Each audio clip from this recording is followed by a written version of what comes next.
a minute. Hold on, hey, hold on a second. Nice butterfly. Hold on, no. No, Papillon. Hold on, Papillon. Hold on, Papillon. In 2026, when was the last time? When was it? Each person possesses individual intelligence, which varies. I'm a cucumber.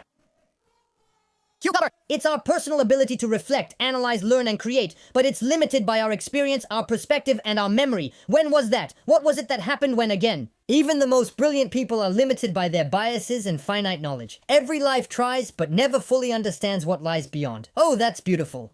Spending 60 years in a toga and sandals was worth it just for that. But our true strength is in collective intelligence when we combine our ideas.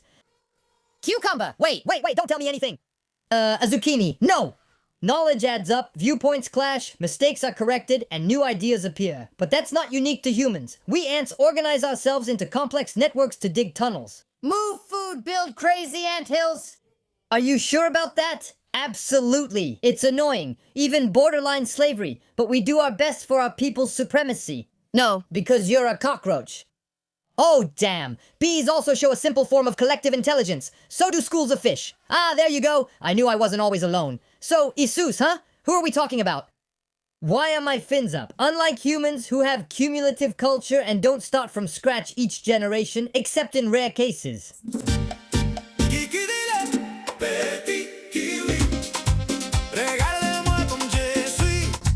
Papa Kiwi!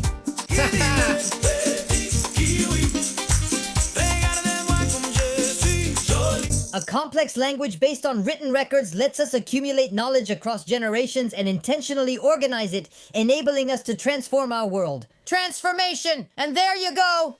For better or worse, with some striking contrasts, group dynamics, fears, or conformity can lead a poorly organized collective, even with very intelligent members, to make bad decisions. On the other hand, average individuals can achieve extraordinary things together. On the other hand, a dumb group, no, that will rarely produce anything good. What's green and wears a cape? A pea in an elevator? No! Humans are paradoxical. Alone, they're limited, but coherent. Most of the time. But when they come together, they either develop remarkable intelligence or become surprisingly irrational. Hey! You forgot, for example, the case where I call on collective intelligence like the High Council, citizens' conventions, or expert meetings, and in the end, I still end up deciding on my own, sticking with what I thought from the start. But overall, what falls under cumulative culture is collective intelligence, which we could call superior. Everything is great and grand, but you've been giving us a headache for 3 minutes. Well, actually, no. I even feel like most of the problems and disasters we face come from a collective intelligence that our individual intelligence can't properly understand.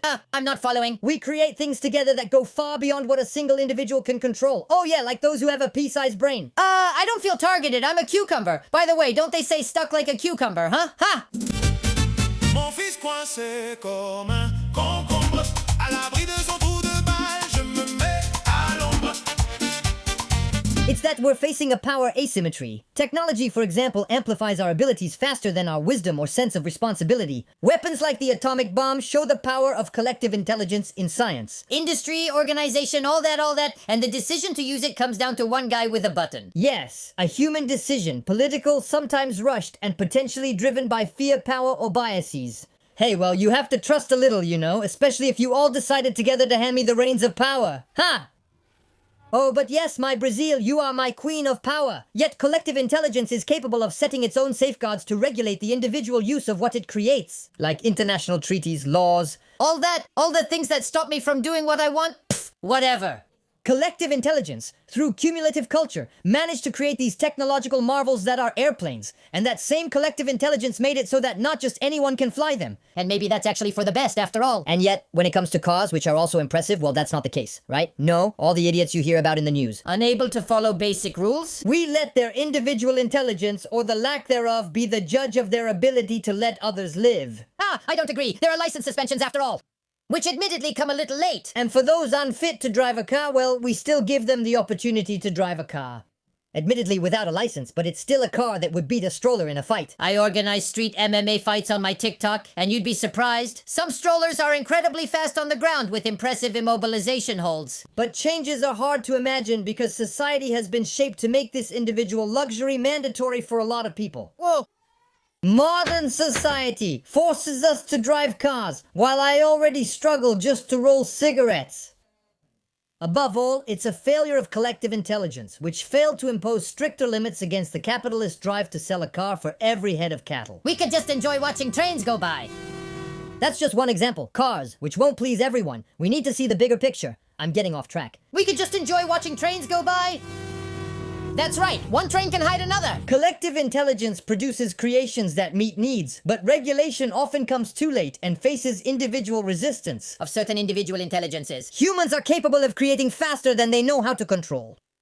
That one's not great. Damn, 60 years walking around in a robe just to come out with cliches like that, I really wasted my life. Obviously, slowing down the progress brought by collective intelligence isn't an option. So maybe the question is, how can we control their use by individual intelligence? Wait, stay here, it's not over yet! Initially, I expected to conclude with a widely agreed point. Better regulate collective power and organize collective intelligence, while also making individuals more responsible through education or ethical culture. But these solutions almost require an ideal world where everyone acts in good faith. Which is not the case. Seriously, that wouldn't be the case. Which raised another question. Doesn't collective intelligence, by spreading responsibility, encourage irresponsibility or opportunistic behavior? Be careful what you say, or you'll end up at the hedge court. Brigitte's called the hedge because of her bush. You can even see her little cucumber. In a collective system, no one feels fully responsible, even though every decision produces very real consequences. Everyone in the government supported hiring consulting firms like McKinsey for billions, even though they had worked for free on my campaign. But that's another story. It's not just me. And the more complex these systems become, the harder it is to clearly identify who is responsible. Besides, since you voted for me, it's kind of your decision too, right? Aren't you ashamed to just throw things out the window, huh? For example, very few people want to see the world fall into a major conflict, and yet some dynamics seem to be leading us there.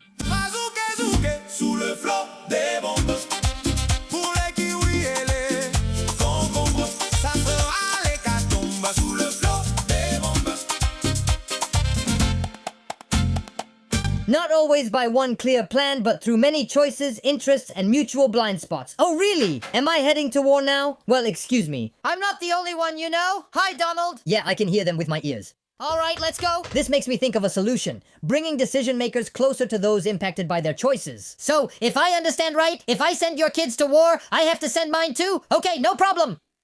Question our leaders' status. Should they keep broad immunity? Or should it be better regulated to prevent disconnection from consequences? Either way, I'll hack the system. The farther decision makers are from the impact of their choices, the higher the risk of things going off the rails. Oh, I'm drifting. Should I do the Minute Papillon more often? Otherwise, I'll try to shoot a metal music video about Mélenchon soon. Mélenchon if I manage to gather the necessary budget. So if you're interested, now's the time to join the Taipei team to support me. The April supporters will be mentioned in the credits. Wow, but that's huge. No, actually it's nothing. But there you go. See you very soon.